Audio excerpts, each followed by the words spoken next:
जहां टाटानगर स्टेशन में एक बड़ा हादसा होते होते टल गया है। जी हां, एक महिला और एक व्यक्ति ट्रेन के नीचे आ गए। हालांकि मौके पर मौजूद महिला कांस्टेबल ने किसी तरह से जान हथेली पर रखकर दोनों की जान बचा ली है। तस्वीरें देखिए, सीसीटीवी कैमरे में कैद हुई। कैसे ट्रेन पकड़ने की जल्दबाजी में एक महिला और एक पुरुष जो है वो ट्रेन के अंदर जाते जाते बच गए। यहां महिला कांस्टेबल की सतर्कता की वजह से इन दोनों की जान बचाई जा सकी। इस घटना में दोनों रेल यात्रियों को हल्की चोटें आई हैं। ये पूरी घटना रेलवे स्टेशन पर लगे हुए सीसीटीवी कैमरे में कैद हो गई।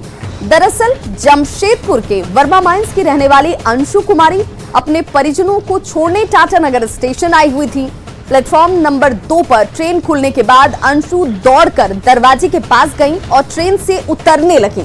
इसी बीच ट्रेन में चढ़ने की कोशिश में जुटे एक शख्स से उसकी टक्कर हो जाती है। इसमें दोनों का संतुलन बिगड़ा और दोनों ही प्लेटफॉर्म पर गिर जाते हैं और ट्रेन के नीचे चले जाते हैं। लेकिन देखिए, दोनों को ट्रेन के नीचे घुसता हुआ देख प्लेटफॉर्म पर खड़ी महिला कांस्टेबल ने जितनी सूझबूझ और सतर्कता दिखाई, उसी के परिणाम स्वरूप यहां पर इन दोनों की जान बच पाई है।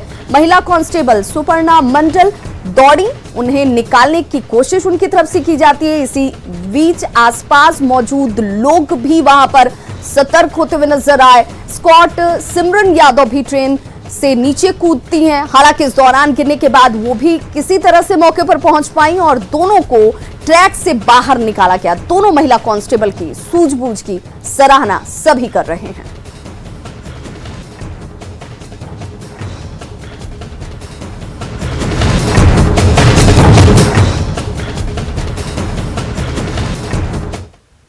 और अब बात कोरोना के बढ़ते खतरे की। जी हां, कोरोना की बढ़ती संख्या के बावजूद झारखंड में हर तरफ लापरवाही साफ नजर आ रही है। सरकार के निर्देश और गाइडलाइंस के बावजूद रांची एयरपोर्ट की तस्वीर हम आपको दिखा रहे हैं, जहां पर एयरपोर्ट पर लापरवाही ऐसी है कि सुबह 8:50 पर मुंबई से रांची पहुंचे यात्रियों की एयरपोर्ट पर सही तरीके से कोई जांच ही नहीं की गई। यहां तक कि एयरपोर्ट के बाहर मौजूद रहने वाले स्वास्थ्यकर्मी भी अपने काउंटर से नदारद नजर आए, जबकि इन कर्मियों की जिम्मेदारी है कि वो दूसरे राज्यों से पहुंच रहे यात्रियों की कोरोना जांच करें। एयरपोर्ट पर कोरोना जांच का जायजा लिया रांची संवाददाता संजय कुमार सिन्हा ने। राज्य भर में कोरोना के फैलते संक्रमण ने राज्य सरकार की परेशानी बढ़ा दी है। इस समय घड़ी में 9 बज रहे हैं। आप देख सकते हैं कि काउंटर पूरी तरह खाली है और मुंबई से एक फ्लाइट जो है इंडिगो की रांची पहुंच चुकी है और यात्री भी बाहर आ रहे हैं। हम उनसे सीधे बात करेंगे यात्रियों से कि वास्तव में एयरपोर्ट पर आपकी जो जांच हुई, किस तरह की जांच हुई? आप जब बाहर निकले एयरपोर्ट से? हमारी जांच गन से किए हैं, गन से वो किए हैं, स्कैनिंग किए हैं। किसी तरह की कोई कोरोना जांच और नहीं, और कुछ भी दूसरी कोरोना जांच नहीं है, बस खाली उसे कर रहे हैं थर्मामीटर से। गन से जो देखते हैं ना, गन से जो देखा है बस उन्होंने टेम्परेचर खाली चेक किया है, बाकी और कहीं कुछ नहीं। मुंबई में काफी ज्यादा संक्रमण फैला हुआ है अभी इस समय में, तो क्या वहाँ आपने किसी से कोई जांच कराई थी? नहीं, वहाँ नहीं करवाई। नहीं, वहाँ कुछ नहीं, वहाँ भी कुछ नहीं है। एयरपोर्ट से बाहर निकलने पर कुछ जांच नहीं, कुछ नहीं। कोविड टीका लग चुका है हम लोग को, वैक्सीन लग गई है। वैक्सीन लग चुकी है हम लोग को बॉम्बे में। आप देख सकते हैं कि एयरपोर्ट पर किसी तरह की यहाँ पर कोई जांच नहीं की गई है। हम और लोगों से बात करने की कोशिश करेंगे। बेसिक हमारा टेम्परेचर चेक हुआ, उसके बाद हमें शील्ड्स दी गई, हमें शील्ड दी गई कवर करने के लिए प्लेन में, और उसके बाद दैट्स इट। जो बेसिक होता वही हुआ, कुछ एक्स्ट्रा हमें ऐसा फील नहीं हुआ। कोरोना जांच, आरटीपीसीआर कुछ भी? बेसिक टेम्परेचर चेक जो होता है, दैट्स इट। एक लड़की खड़ी थी, वो जस्ट ऐसे कैजुअल वो मेरे यहाँ पे कंसंट्रेट करेगी तब जाकर टेम्परेचर रिफ्लेक्ट होगा, लेकिन उसने कुछ नहीं किया। जैसे हम लोग किसी आदमी को आगे पीछे करते बस उसी टाइप से कर लिया।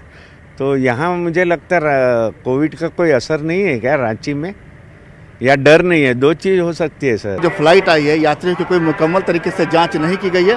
सिर्फ यहाँ पर से एक स्कैनिंग मशीन से उनकी टेम्परेचर जांच की गई है। और जैसा कि नियम है कि जो लोग मुंबई और हैदराबाद के जो राज्यों से जो लोग आ रहे हैं, जहाँ संक्रमण सबसे ज़्यादा फैला है, वहाँ यात्रियों को चलने से पहले, ठीक जो रवानगी से पहले 72 घंटे के भीतर उनको अपनी कोरोना जांच करानी है। जो लोग नहीं करा रहे हैं उनको यहाँ पर आकर एयरपोर्ट पर जांच कराना है। और राज्य सरकार इसको लेकर के जो गाइडलाइंस जारी की गई है और जो निर्देश दिए गए, उसके तहत बाहर में काउंटर पर ही उन्हें जो भी वहाँ स्वास्थ्य कर्मी रहेंगे और मुंबई से आज जो फ्लाइट आएगी वहाँ यात्रियों की जांच होगी। लेकिन इस समय वहाँ पर सुबह के 9 बजे हैं, मुंबई से पहली फ्लाइट आ चुकी है। कोई भी स्वास्थ्य कर्मी अपने काउंटर पर नहीं है। यहाँ से जो लोग भी मुंबई से फ्लाइट से आए सीधे राजधानी में प्रवेश कर चुके हैं। कैमरामैन अमित के साथ संजय कुमार सिन्हा, न्यूज़ 18 रांची। तो देखिए, कोरोना जांच के नाम पर बढ़ती जा रही लापरवाही भारी पड़ सकती है। ये हम इसलिए कह रहे हैं क्योंकि झारखंड में भी कोरोना के मामले तेजी से बढ़ रहे हैं। शुक्रवार को झारखंड में 105 नए संक्रमित मरीज मिले, जिनमें रांची से ही 39 कोरोना मरीज मिले हैं। देखिए, ये आपके सामने वो ग्राफ जिसमें तारीख दर तारीख आपको कोरोना मरीजों की संक्रमितों की संख्या नजर आ रही होगी। 19 मार्च को 105 थी, जबकि 18 मार्च को 97, 17 मार्च को 82, 16 मार्च को 76 और 15 मार्च को 67 तक ये आंकड़ा जाता है। तो देखिए, राज्य भर में कल 10,711 सैंपल्स की जांच हुई है, जिनमें 0.98% संक्रमित मिले हैं। पिछले 5 दिनों की अगर बात की जाए तो तारीख दर तारीख आपके सामने आंकड़े हैं, यानी कि सीधे तौर पर सतर्कता अब भी जरूरी है।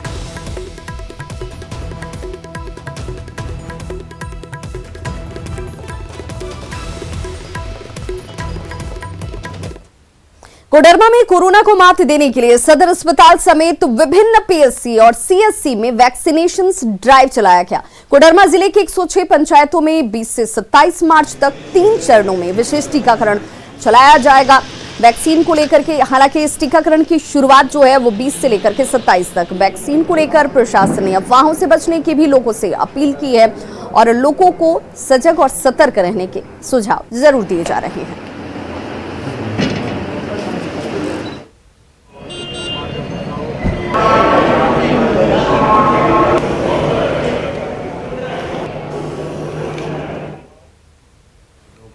और 60 एंड अबव के जो लोग हैं, तो उनको मैं अपील करता हूं कि ये जो पंचायत स्तर पे एक जगह को चिन्हित करके हम लोग जो कैंप लगाए उसमें बिना किसी गलतफहमी या अफवाहों पे ध्यान दिए बिना वो लोग वहां पे आए और अपना वैक्सीनेशन लोग जरूर करें। और वैक्सीनेशन के बाद भी जैसे कहा जाता है कि पहले वैक्सीनेशन के बाद जब दूसरा डोज पड़ता है 28 दिन का और उसके बाद के 2 वीक्स, इसमें ये इम्यूनिटी डेवलप होने के लिए लगता है, तो लोग उस समय में भी अपना मास्क पहने, सारी जो गाइडलाइंस है उसका पालन करें।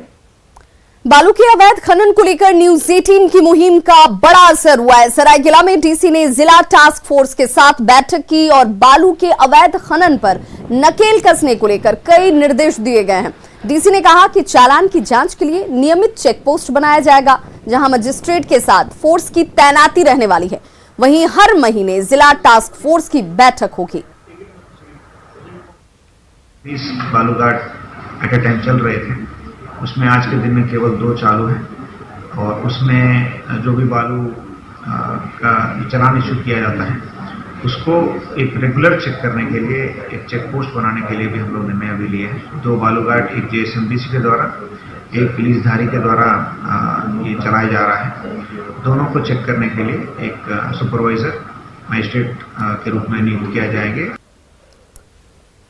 गोड्डा के सनातन बालूघाट पर बालू माफियाओं के बीच जमकर मारपीट हुई और इस घटना में 5 लोग घायल हो गए। सभी घायलों को पथरगामा सीएससी में भर्ती कराया गया। यहां के डॉक्टरों ने गोड्डा सदर हॉस्पिटल इन्हें रेफर किया। बताया जा रहा है कि बालू घाट की नीलामी नहीं हुई है, जिसके बाद भी माफिया अवैध तरीके से खनन करते हैं और इसे लेकर ही विवाद चल रहा था। ठीक है, हाँ। तो हम लोग सोचे सामूहिक कभी नहीं होगा, हम लोग 10-20 घर अलग करने लगे। उसी टाइम से वो लोग बोला कि ये लोग अलग करेगा, हम लोग के साथ में मिलकर नहीं करता है, इसीलिए उसी समय से। अजीत सिंह हमारे साथ इस वक्त ज्यादा जानकारी के साथ फोन लाइन पर गोड्डा से जुड़ गए हैं। अजीत, क्या ये माना जाए कि जिन 2 पक्षों के बीच में मारपीट हुई है या जिस मारपीट की घटना में 5 लोग जख्मी हुए हैं, ये सभी बालू के ही धंधे में जुड़े हुए थे और आपसी ही विवाद की वजह से ये मारपीट हुई है? जी बिल्कुल विवाह, आए दिन इस तरह की गुटबाजी के साथ जो है मारपीट की घटनाएं जो है जिले में देखने को मिलती है। खासकर बालू घाटों में ये वर्चस्व की लड़ाई को लेकर आपसी विवाद हमेशा से बढ़ते रहता है। पिछली रात भी जो पथरगामा थाना के उर्कुसिया घाट या सनातन घाट में जो बालू घाट था, वहां पे भी ये खुन्नस जो है वो बहुत पुरानी रंजिश थी, मगर सरस्वती पूजा का एक बहाना लेकर इस खुन्नस को और हवा दे दी गई और नतीजा ये हुआ कि दो गुटों के बीच जमकर मारपीट हुई है। एक पक्ष के 5 लोग घायल हुए, मगर दूसरे पक्ष के भी कुछ लोग घायल बताए जा रहे हैं। क्या इसे लेकर कोई मामला दर्ज किया गया है?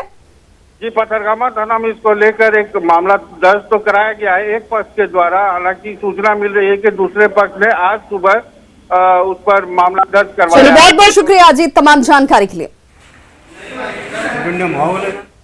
खूंटी के तोरपा में वन विभाग की टीम ने अवैध बालू के तस्करों के खिलाफ कार्रवाई की है। पुलिस ने बालू लदे 2 हाइवा के साथ एक स्कॉर्पियो को भी जब्त कर लिया। बालू तस्करों ने वन विभाग की टीम पर हमला किया। बालू तस्करों ने टीम पर स्कॉर्पियो, जो टीम यहां पर पहुंची हुई थी, उस टीम की गाड़ी पर भी पथराव किया है। तस्वीरें आपके सामने हैं। दरअसल खूंटी डीएफओ तोरपा थाना के उकरी माड़ी जंगल में बालू डंप करने की सूचना मिल रही थी, जिसके बाद पुलिस ने कार्रवाई की और इसी दौरान बालू तस्करों की तरफ से 2 हाइवा के साथ एक स्कॉर्पियो जो जब्त किया गया है, वहां पर टीम की गाड़ी पर भी हमला किया गया, पथराव किया गया। 2 हाइवा ट्रक पकड़े गए, साथ ही साथ एक स्कॉर्पियो पकड़ी गई जो कि ट्रक को एस्कॉर्ट कर रही थी। कितने मशक्कत करनी पड़ी, क्या माहौल बन गया था सर? उसमें रोकने की कोशिश कुछ किया गया था? हाँ, काफ़ी लोगों द्वारा जो है रास्ते में उसको रोकने की कोशिश की गई और स्कॉर्पियो ने भी जो है उसको एस्कॉर्ट किया, तो ट्रक को रोकने की कोशिश की, लेकिन हमारे स्टाफ ने पुलिस की सहायता से इसको पकड़ लिया है। हमला भी किया था क्या पत्थर? हाँ, कुछ कोशिश की थी उन्होंने इसको ट्रक को छुड़ाने की। सदन में वित्त विनियोग विधेयक पास हो गया, लेकिन विधानसभा में विपक्ष के सवालों का जवाब देते हुए मुख्यमंत्री हेमंत सोरेन आक्रामक नजर आए। पिछली सरकार की नीतियों को लेकर बीजेपी पर सीधा हमला किया गया। वहीं सीपी सिंह ने लॉ एंड ऑर्डर को लेकर सरकार को कटघरे में खड़ा किया। विधानसभा में विपक्ष पर सीएम का वार। हुजूम देख के हम रास्ते नहीं बदलते, किसी के डर से हम तकाजा नहीं। स्कूलों को बंद करने पर उठाए सवाल। और उन स्कूलों को बंद करके लोगों ने कहा कि 15,000 करोड़ रुपया का उससे बचत किया जाएगा। आखिर वो 15,000 करोड़ रुपया बचा के आपने क्या किया भाई, जरा वो भी बता दीजिए। किसानों के इजराइल दौरे पर भी उठाए सवाल। कृषि सुधार के नाम पर इन लोगों ने कई बार इजराइल का सैर करके इन लोग घूम घाम करके आ गया। क्या नतीजा निकला कृषि के सुधार में? जरा से कृषि मंत्री जी कहाँ है? औद्योगिक विकास के नाम पर जमीनों का लूट हुआ। अध्यक्ष महोदय, बजट सत्र के दौरान विपक्ष के सवालों का जवाब देते हुए सीएम हेमंत सोरेन आक्रामक नजर आए। यहाँ पर इनकी सरकार चली। मुख्यमंत्री ने पिछली सरकार की नीतियों के खिलाफ विपक्ष पर करारा वार किया। सीएम ने स्कूलों को बंद करने पर सवाल उठाए, साथ ही किसानों के इजराइल दौरे और डोभा निर्माण पर सवाल उठाए। उन्होंने कहा कि 15% डोभा का भी इस्तेमाल नहीं हुआ है। मुख्यमंत्री ने मोरहाबादी मैदान में टाइम स्क्वायर के निर्माण पर भी सवाल उठाए। वहीं सरना धर्मकोट की मांग दोहराई। उन्होंने कहा कि 50,000 परिवार को पशुधन योजना से जोड़ने का लक्ष्य है। रेशम को कृषि का दर्जा दिया जाएगा। साथ ही बिजली बिल में राहत देने का आश्वासन दिया। सीएम ने कहा कि सप्ताह में 3 दिन स्कूलों में बच्चों को अंडा दिया जाएगा।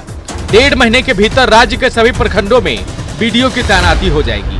वहीं आरक्षण की सीमा बढ़ाने पर कहा कि मामला सुप्रीम कोर्ट में है। सुप्रीम कोर्ट ने राज्य से जवाब मांगे हैं। झारखंड सरकार 50% से ज्यादा आरक्षण देने की मांग करेगी। और सुप्रीम कोर्ट ने यह संज्ञान भी लिया है अध्यक्ष महोदय कि यह विषय सिर्फ चंद राज्यों का नहीं है और इस विषय में पूरे देश में सभी राज्यों से इसकी ये मंगाई जाए कि वहां के राज्य सरकारों की क्या मंशा है। तो उसमें हम 50% से आगे जाने का हमारा निर्णय हम भारत सरकार सुप्रीम कोर्ट को भेजने जा रहे हैं। इससे पहले विपक्ष के सवाल पर स्वास्थ्य मंत्री ने कहा कि कोरोना काल के दौरान काम करने वाले स्वास्थ्य कर्मियों को 1 महीने का अतिरिक्त प्रोत्साहन राशि दिया जाएगा। साथ ही रांची, गोड्डा, गुमला, सरायकेला खरसावा, साहिबगंज और चाईबासा में नर्सिंग स्कूल खोले जाएंगे। इस वैश्विक संकट में साथ दिया है। हम उनको विचार करके उनको उचित यथाशीघ्र उचित उनको जो 1 महीना का उनका जो अतिरिक्त देना है वो हम देंगे अध्यक्ष महोदय। सदन में लॉ एंड ऑर्डर को लेकर भी बीजेपी ने सरकार को कटघरे में खड़ा किया। सीपी सिंह ने अपराधियों से निपटने के लिए पुलिस को खुली छूट देने की मांग की। अपराधियों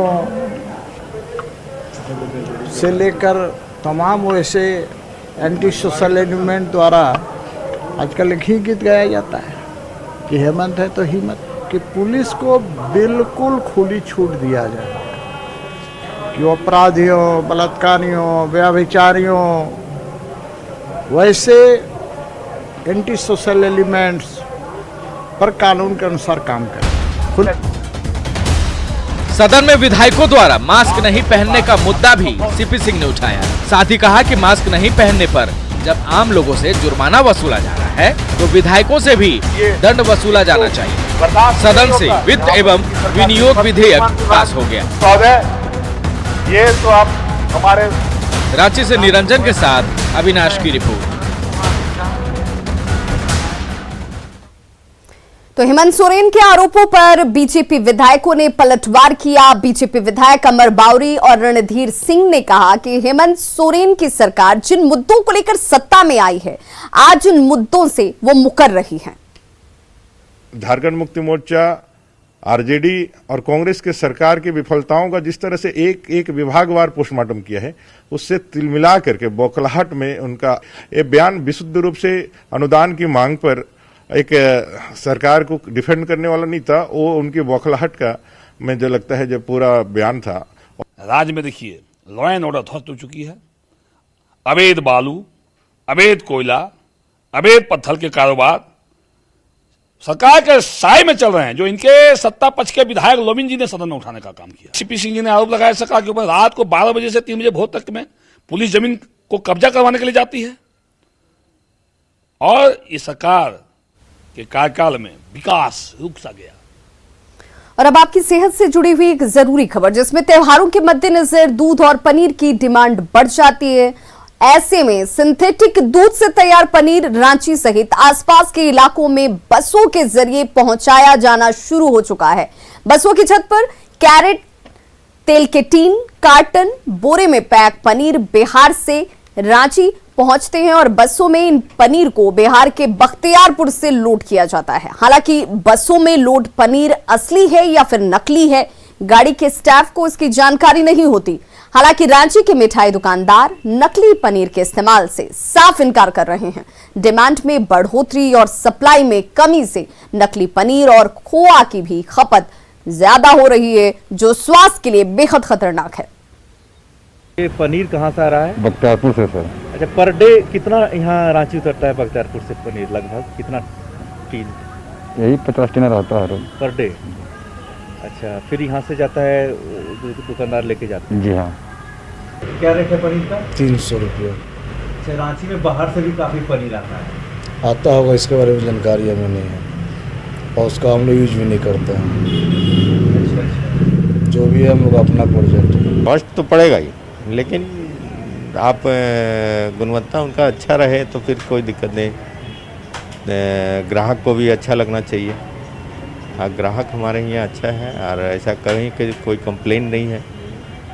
चीज़ सही देंगे तो फिर ग्राहक भी आएगा। और तो खबरों का सिलसिला लगातार जारी है। आप देखते रहिए न्यूज़ 18 बिहार झारखंड।